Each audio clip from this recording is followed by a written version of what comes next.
Very interesting problem is that two identical salt bar magnets, each having magnetic moment 10 ampere meter square, are arranged such that their axial lines are perpendicular to each other.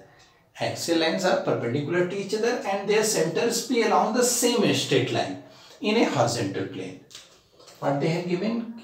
Two bar magnet, salt bar magnet is there. Suppose this is one salt bar magnet and here is another salt bar magnet.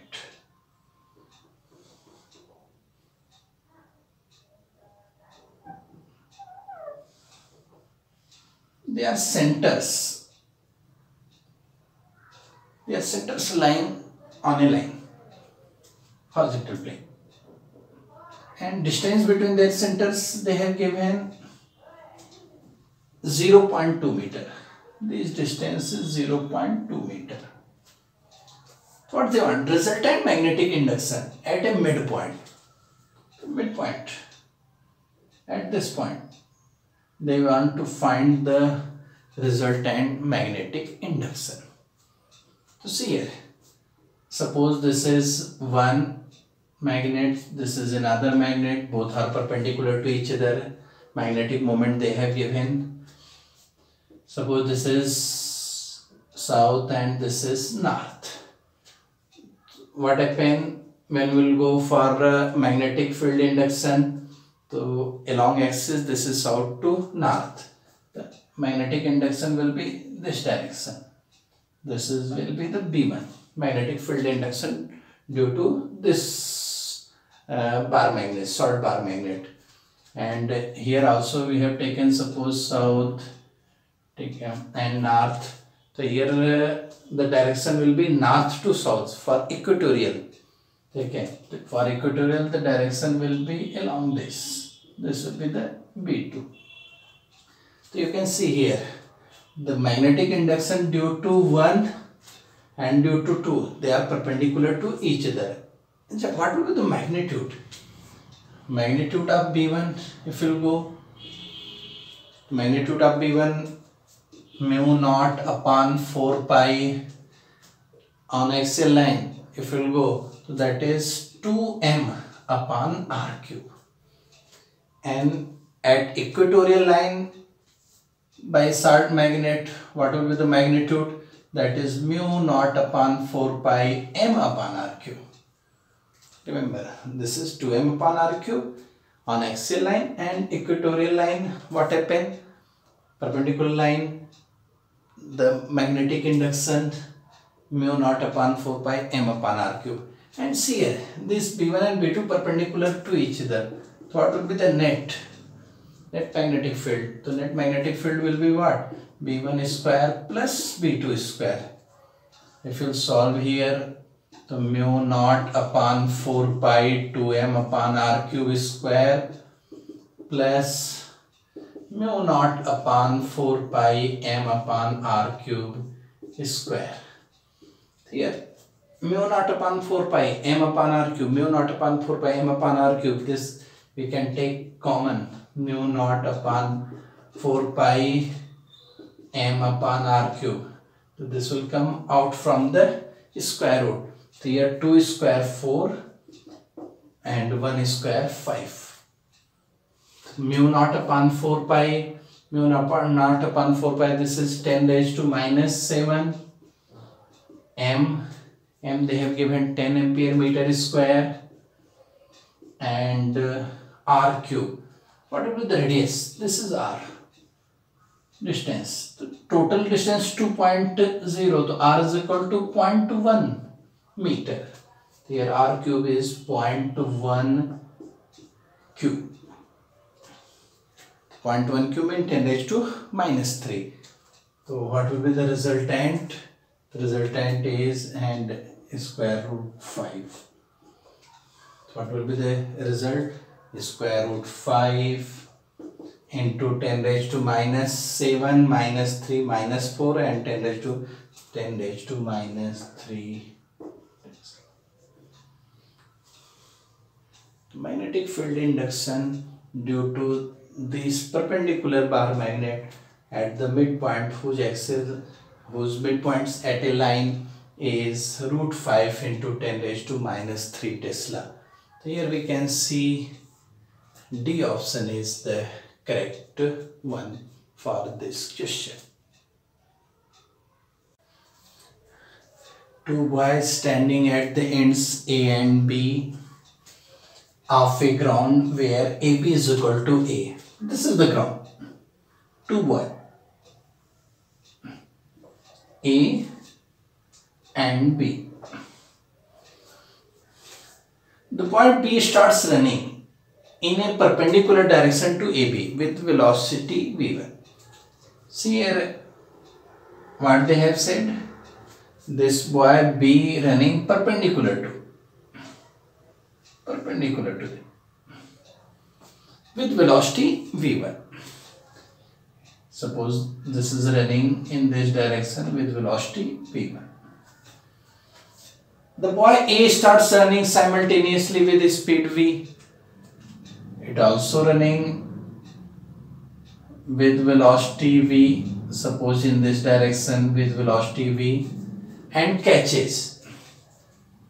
It will catch at some point. Suppose here he is catching, and boy A running at an angle theta from AB. Correct. At time t. So t is equal to what? They have given four options. A upon under root v1 square, A upon v plus v1. See here, AB on the ground, B running perpendicular to AB and A running with the speed v and catches. So one thing remember, if A catches B, so 100% what happen? The component of A perpendicular to AB, that is also equal to किसके होना चाहिए बेटा? B1. अगर A का component और B का component both are same perpendicular to AB, then A can catch B, otherwise A never can catch B. So remember, so V has two components. One is what? V cos theta. Other component is what? That is V sin theta. So remember, this V sin theta should be equal to V1 if it will catches the B at any points. So 100% what happen? If we will go for solution, to V, if it makes an angle theta with AB, तो V sin theta should be equal to किसके होना चाहिए बेटा? V1. Then only A catches B. ध्यान से सुनो, B perpendicular to AB है with velocity, तो A अगर B को कैच करता है तो इसका मतलब क्या होना चाहिए बेटा? A का जो कंपोनेंट है perpendicular to AB, दोनों के कंपोनेंट सेम होने चाहिए, तभी वो कैच कर सकता है. Mean V sin theta is equal to V1. तो यहाँ इम्प्लाइज क्या करेगा? sin theta is equal to what? V1 upon V. ठीक है. अच्छा, what will be the component along AB? So that is V cos theta and distance is A between AB. So what will be the time? Time mean time taken. So you have to cover AB distance with speed V cos theta. So what will be the time? A to B कितना distance है और A का component V velocity का along AB वो कितना है? V cos theta. इसका मतलब time taken T बराबर क्या हो जाएगा बेटा? A upon V cos theta. तो वेरी वेरी सिंपल हो गया. A upon V cos theta. तो यहाँ से हम V cos theta find out कर सकते हैं. sin theta कितना है? V1 upon V. तो पुट कर दो बेटा. V cos theta is equal to 1 minus sin square theta और A upon V 1 minus V1 square upon V square और A V you will take LCM, so that is what happen V under root V square minus V1 square upon V square, so V cancel, so that is we can see here A upon V square minus V1 square. So here you can see here plus is there, so here A square root you will take common out, तो a upon under root v square minus v1 square. So we can see here D option is correct. Time taken is a upon under root v square minus v1 square. See, a block is placed upon rough horizontal plane. A time dependent horizontal force F is equal to KT is acting.